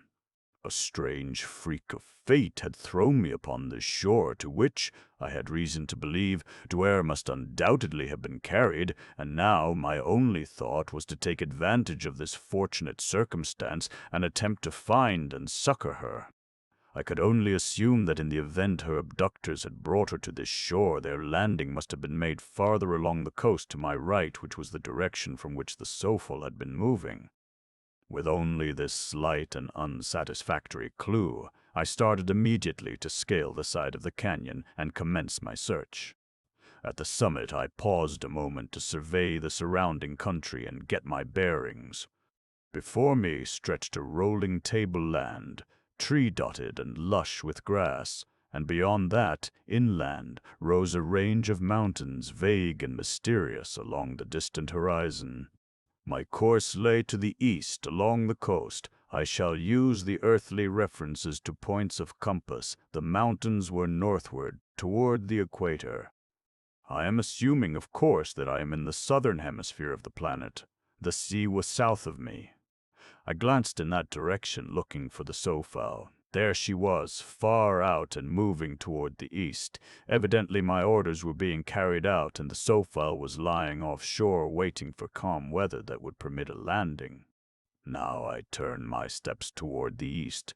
At each elevation I stopped and scanned the tableland in all directions, searching for some sign of those I sought. I saw signs of life, but not of human life. Herbivorous animals grazed in large numbers upon the flower-starred violet plain. Many that were close enough to be seen plainly appeared similar in form to earthly animals, but there was none exactly like anything I had ever seen on earth. Their extreme wariness and the suggestion of speed and agility in their conformations suggested that they had enemies. The wariness, that among these enemies was man, the speed and agility, that swift and ferocious carnivores preyed upon them. These observations served to warn me that I must be constantly on the alert for similar dangers that might threaten me, and I was glad that the tableland was well supplied with trees growing at convenient intervals. I had not forgotten the ferocious basto that Camlot and I had encountered in Vipaja, and though I had seen nothing quite so formidable as yet among the nearer beasts, there were some creatures grazing at a considerable distance from me whose lines suggested a too great similarity to those bison-like omnivores to ensure ease of mind. I moved rather rapidly, as I was beset by fears for Duare's safety and felt that if I did not come upon some clue this first day, my search might prove fruitless. The Klangen, I believed, must have alighted near the coast, where they would have remained at least until daylight, and my hope was that they might have tarried longer. If they had winged away immediately, my chances of locating them were slight, and now my only hope lay in the slender possibility that I might come across them before they took up their flight for the day. The tableland was cut by gullies and ravines running down to the sea. Nearly all of these carried streams varying in size from tiny rivulets to those which might be dignified by the appellation of river. but none that I encountered offered any serious obstacle to my advance, though upon one or two occasions I was forced to swim the deeper channels. If these rivers were inhabited by dangerous reptiles, I saw nothing of them, though I admit that they were constantly on my mind as I made my way from bank to bank. Once, upon the tableland, I saw a large cat-like creature at a distance, apparently stalking a herd of what appeared to be a species of antelope, but either it did not see me or was more interested in its natural prey, for although I was in plain sight, it paid no attention to me. Shortly thereafter I dropped into a small gully, and when I had regained the higher ground upon the opposite side, the beast was no longer in sight. But even had it been, it would have been driven from my thoughts by faint sounds that came to me out of the distance far ahead. There were what sounded like the shouts of men and the unmistakable hum of Amtorian pistol fire. Though I searched diligently with my eyes to the far horizon, I could see no sign of the authors of these noises, but it was enough for me to know that there were human beings ahead and that there was fighting there. Being only human, I naturally pictured the woman I loved in the center of overwhelming dangers, even though my better judgment told me that the encounter reverberating in the distance might have no connection with her or her abductors. Reason aside, however, I broke into a run, and as I advanced the sounds waxed louder. They led me finally to the rim of a considerable canyon, the bottom of which formed a level valley of entrancing loveliness, through which wound a river far larger than any I had yet encountered. But neither the beauty of the valley nor the magnitude of the river held my attention for but an instant. Down there upon the floor of that nameless canyon was a scene that gripped my undivided interest and left me cold with apprehension. Partially protected by an outcropping of rock at the river's edge, 6 figures crouched or lay. 5 of them were Klangen, the 6th a woman. It was Duare. Facing them, hiding behind trees and rocks, were a dozen hairy, man-like creatures hurling rocks from slings at the beleaguered 6 or loosing crude arrows from still cruder bows. The savages and the Klangen were hurling taunts and insults at one another, as well as missiles. It was these sounds that I had heard from a distance blending with the staccato hum of the Klangen's pistols. 3 of the Klangen lay motionless upon the turf behind their barrier, apparently dead. The remaining Klangen and Duare crouched with pistols in their hands, defending their position and their lives. The savages cast their stone missiles directly at the 3 whenever one of them showed any part of his body above the rocky breastwork, but the arrows they discharged into the air so that they fell behind the barrier. Scattered about among the trees and behind rocks were the bodies of fully a dozen hairy savages who had fallen before the fire of the Klangen. But, while Duare's defenders had taken heavy toll of the enemy, the outcome of the unequal battle could have been only the total destruction of the Klangen and Duare had it lasted much longer. The details which have taken long in the telling I took in at a single glance, nor did I waste precious time in pondering the best course of action. At any moment one of those crude arrows might pierce the girl I loved, and so my first thought was to divert the attention of the savages and perhaps their fire from their intended victims to me. I was slightly behind their position, which gave me an advantage, as also did the fact that I was above them. Yelling like a Comanche, I leaped down the steep side of the canyon, firing my pistol as I charged. Instantly, the scene below me changed. The savages, taken partially from the rear and unexpectedly menaced by a new enemy, leaped to their feet in momentary bewilderment, and simultaneously the 2 remaining Klangen, recognizing me and realizing that succor was at hand, sprang from the shelter of their barrier and ran forward to complete the demoralization of the savages. Together we shot down 6 of the enemy before the rest finally turned and fled, but they were not routed before one of the Klangen was struck full between the eyes by a jagged bit of rock. I saw him fall, and when we were no longer menaced by a foe, I went to him, thinking that he was only stunned, but at that time I had no conception of the force with which these primitive, ape-like men cast the missiles from their slings. The fellow's skull was crushed, and a portion of the missile had punctured his brain. He was quite dead when I reached him. Then I hastened to Duare. She was standing with a pistol in her hand, tired and disheveled, but otherwise apparently little worse for the harrowing experiences through which she had passed. I think that she was glad to see me, for she certainly must have preferred me to the hairy ape-men from which I had been instrumental in rescuing her. Yet a trace of fear was reflected in her eyes, as though she were not quite sure of the nature of the treatment she might expect from me. To my shame, her fears were justified by my past behavior, but I was determined that she should never again have cause to complain of me.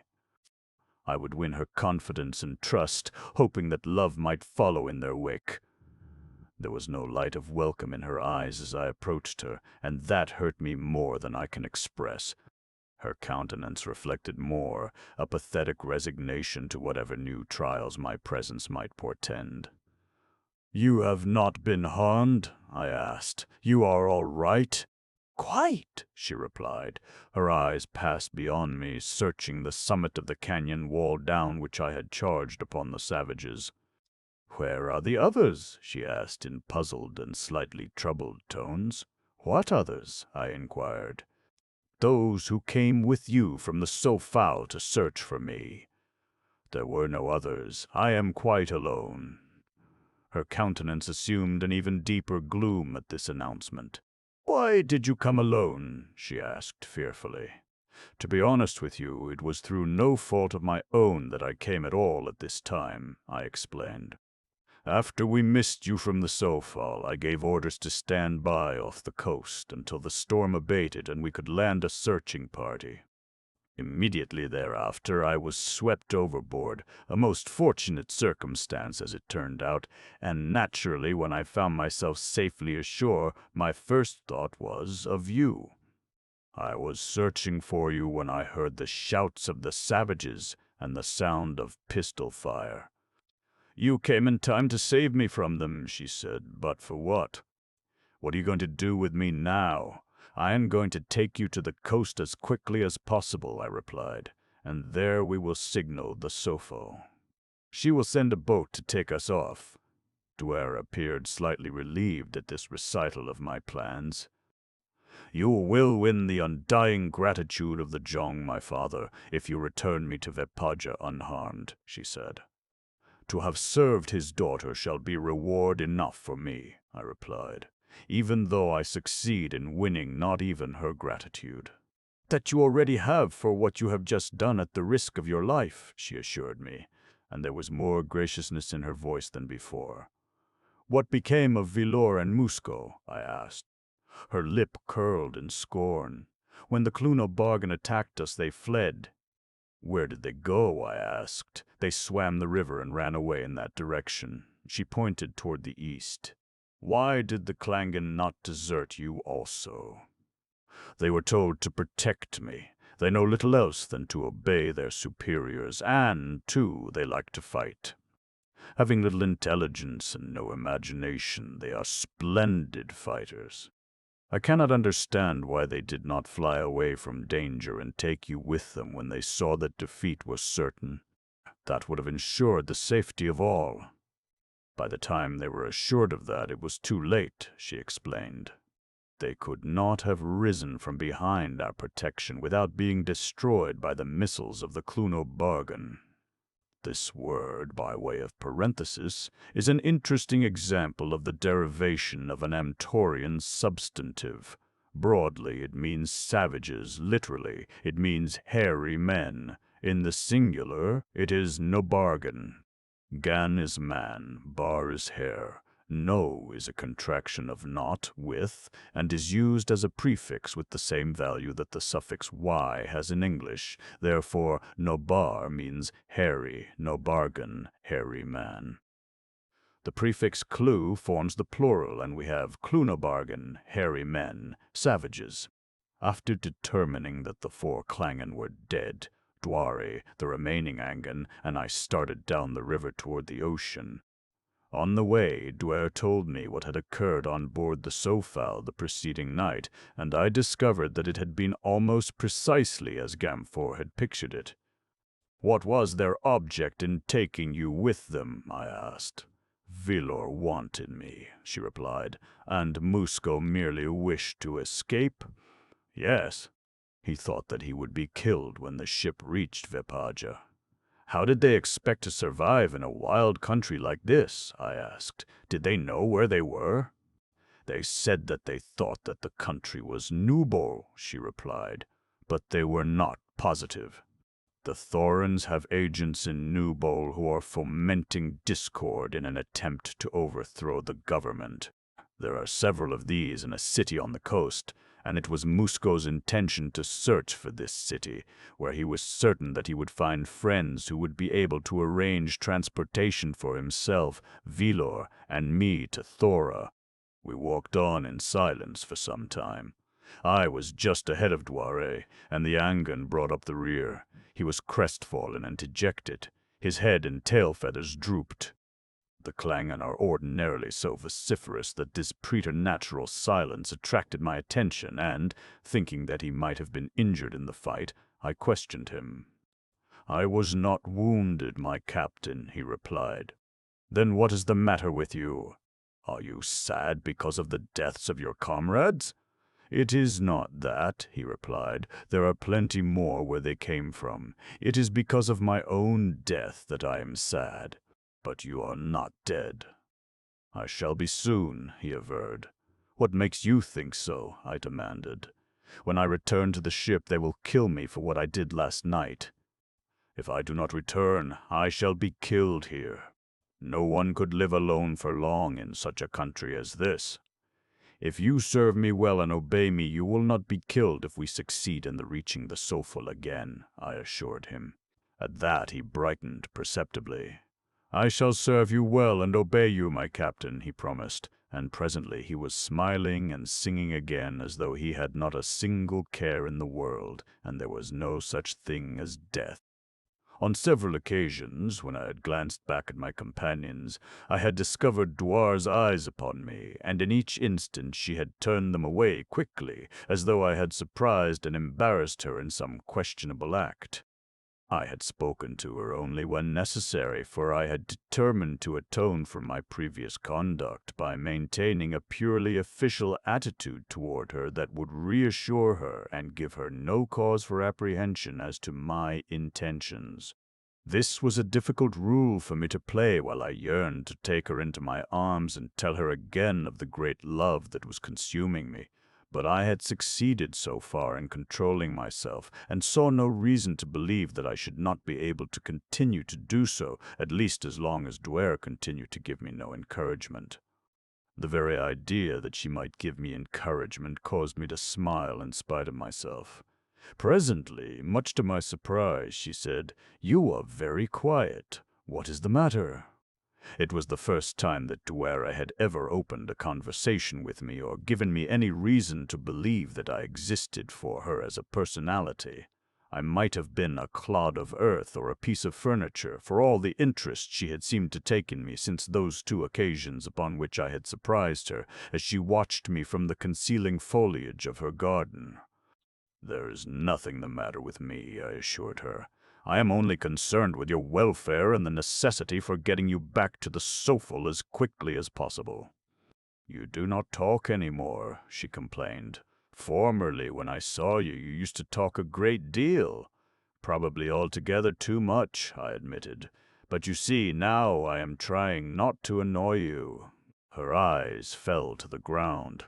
"It would not annoy me," she said almost inaudibly, "but now that I was invited to do the very thing that I had been longing to do, I became dumb. I could think of nothing to say. You see," she continued in her normal voice, "conditions are very different now from any that I have ever before encountered. The rules and restrictions under which I have lived among my own people cannot, I now realize, be expected to apply to situations so unusual or to people and places so foreign to those whose lives they were intended to govern.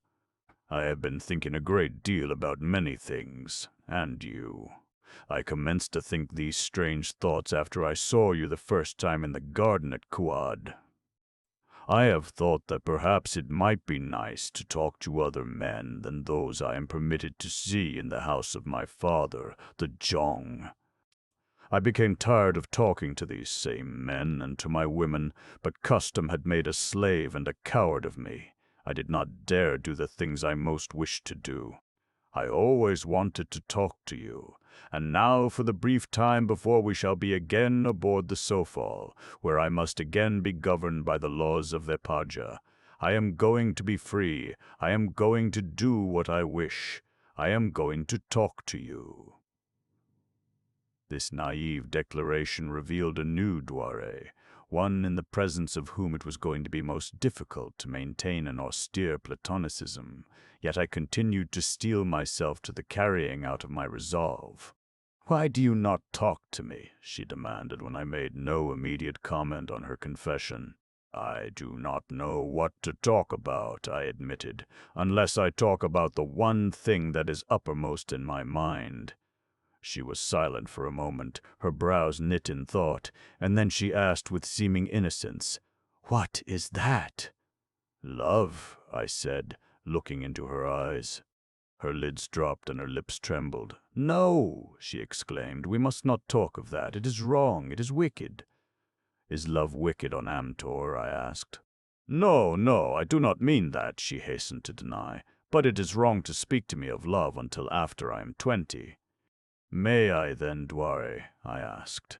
She shook her head, a little sadly, I thought. "No, not even then," she answered. "You may never speak to me of love without sinning, nor may I listen without sinning, for I am the daughter of a Jong." "Perhaps it would be safer were we not to talk at all," I said glumly. "Oh yes, let us talk," she begged. "Tell me about the strange world you are supposed to come from." To amuse her, I did as she requested, and walking beside her, I devoured her with my eyes until at last we came to the ocean. Far out I saw the Sofal, and now came the necessity for devising a scheme by which we might signal her. On either side of the canyon, through which the river emptied into the ocean, were lofty cliffs. That on the west side, and nearer us, was the higher, and to this I made my way, accompanied by Duare and the Angan. The ascent was steep, and most of the way I found it or made it necessary to assist Duare, so that often I had my arm about her as I half carried her upward. At first I feared that she might object to this close contact, but she did not, and in some places where it was quite level and she needed no help, though I still kept my arm about her, she did not draw away nor seem to resent the familiarity. At the summit of the cliff I hastily gathered dead wood and leaves with the assistance of the Angan, and presently we had a signal fire sending a smoke column into the air. The wind had abated and the smoke rose far above the cliff before it was dissipated. I was positive that it would be seen aboard the Sofal, but whether it would be correctly interpreted, I could not know. A high sea was still running that would have precluded the landing of a small boat, but we had the Angan, and if the Sofal were to draw in more closely to shore, he could easily transport us to her deck one at a time. However, I hesitated to risk Duare in the attempt while the ship was at its present considerable distance from shore, as what wind there was would have been directly in the face of the Angan. From the summit of this cliff we could overlook the cliff on the east side of the canyon, and presently the Angan called my attention to something in that direction. "Men are coming," he said. I saw them immediately, but they were still too far away for me to be able to identify them, though even at a distance I was sure that they were not of the same race as the savages which had attacked Duare and the Clangon. Now indeed it became imperative that we attract the attention of the Sofal immediately, and to that end I built 2 more fires at intervals from the first, so that it might be obvious to anyone aboard the ship that this was in fact a signal rather than an accidental fire or a campfire.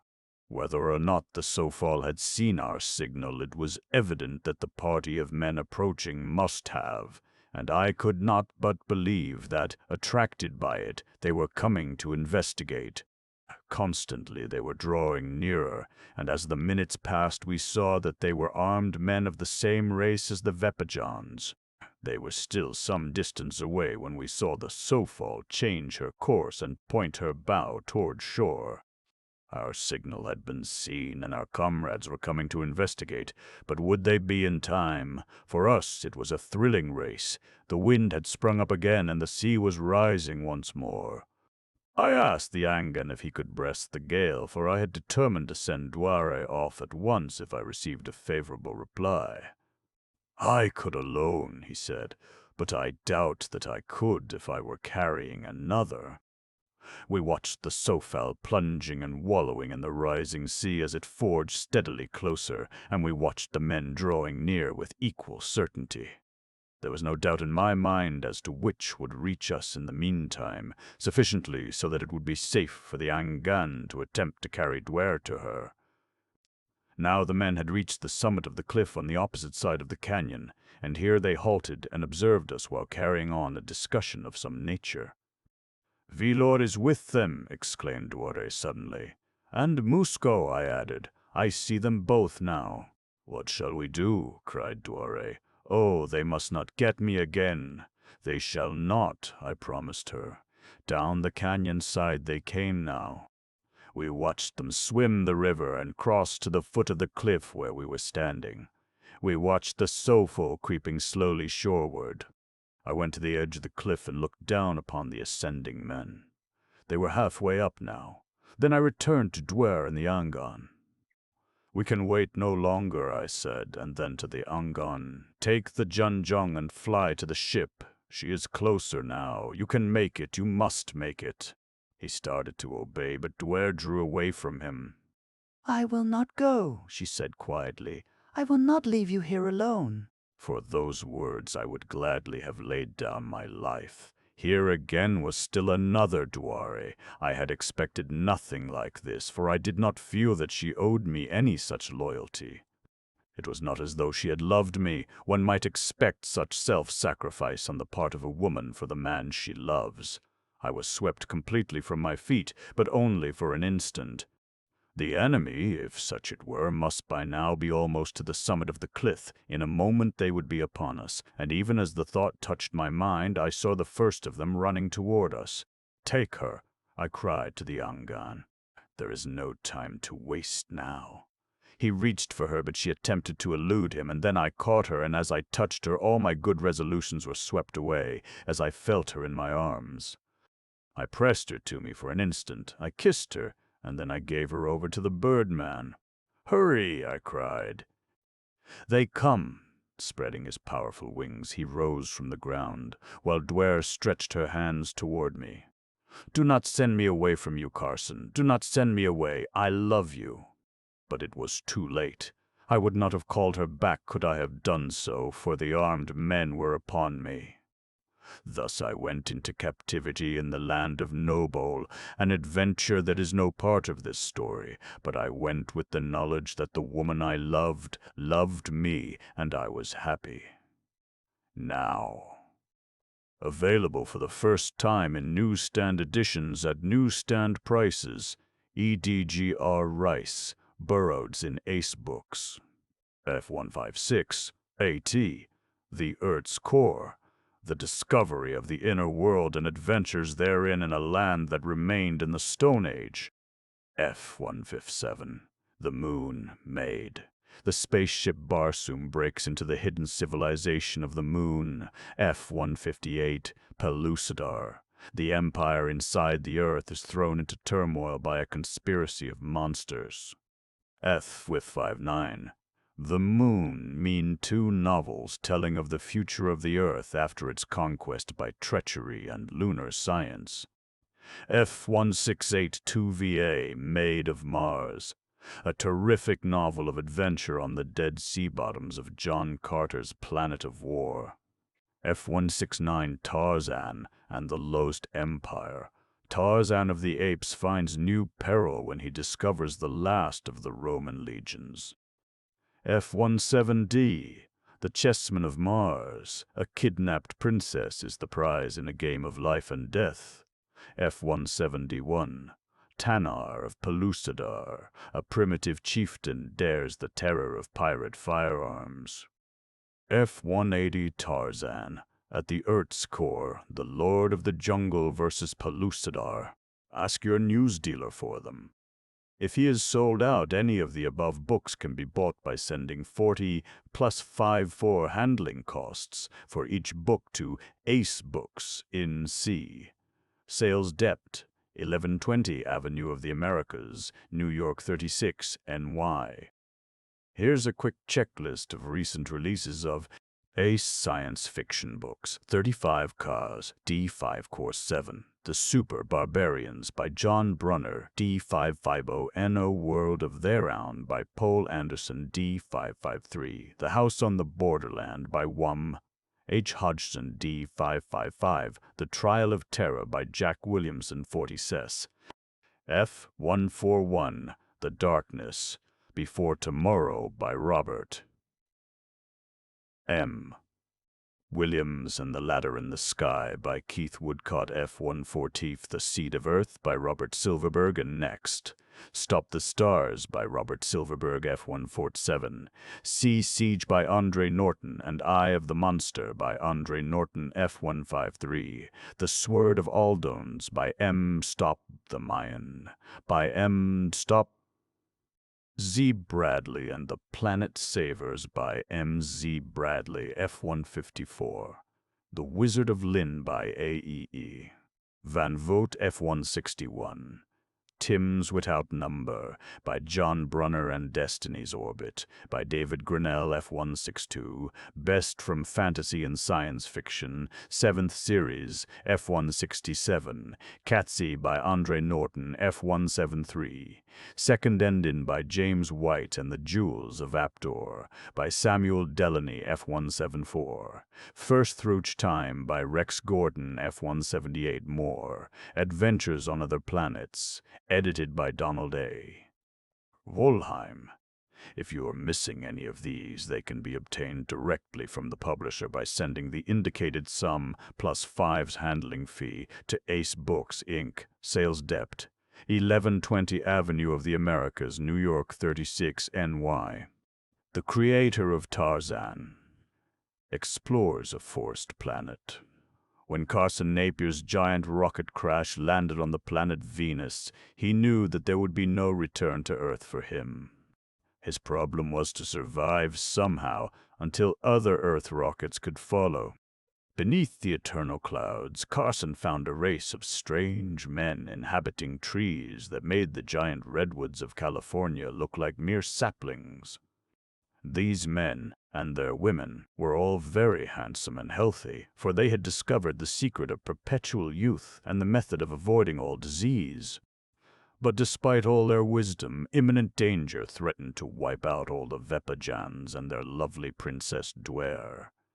Had Carson Napier arrived in time to save them, or was his arrival the signal for the annihilation to begin? Pirates of Venus. Carson Napier set out for Mars in a secret interplanetary rocket, but found himself instead on a different world, the cloud-hidden planet Venus. Venus was a startling world, semi-private, semi-civilized. It was a place of unmapped oceans dotted with great islands, a world whose trees pierced the clouds and whose cities squatted on their branches, a planet whose inhabitants included men, half-men, and monsters, all struggling with each other for dominance. Carson Napier's adventures, his search for the beautiful Duare, are a Burroughs novel in the best Tarzan tradition.